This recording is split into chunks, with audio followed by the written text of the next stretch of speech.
Sinagot ni House Deputy Speaker Paulo Ortega V ang pagdepensa ni Representative Henry Marcoleta sa planong remote voting ng Senado na ginagawa rin naman daw sa Kamara. Ayon sa kongresista, malinaw sa rules na papayagan lamang remote voting sa panahon ng national emergency. Naritong report ni Milky Rigunan.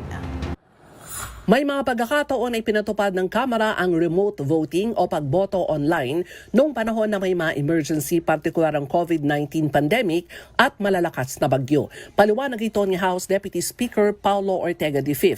Kasabay ang apela na huwag itong gamiting batayan ngayon ni Senator Rodante Marcoleta para ipatupad ang remote voting sa impeachment trial ni Vice President Sara Duterte. Mensahe din ito na Ortega sa patutsada ni Representative Paulo Henry Marcoleta ng Sagip Party List na bakit hindi daw papayagan ng Senate minority ang mungkahi ng kanyang ama. Pinayuhan ni Ortega ang mag-amang Marcoleta na basahin ng House Rules kung saan malinaw na ipinatutupad lamang ang remote voting kung may emergency. Sa Section 89 ng House Rules, papayagan ng session through electronic platforms kung may natural calamities, pandemics, strikes, riots, civil disturbances at iba pang kaguluhan. Matatandaan na walk-out ang minority group sa Senado para hindi mapagbotohan ang panukalang remote voting ni Marcoleta sa impeachment trial ng Vice Presidente.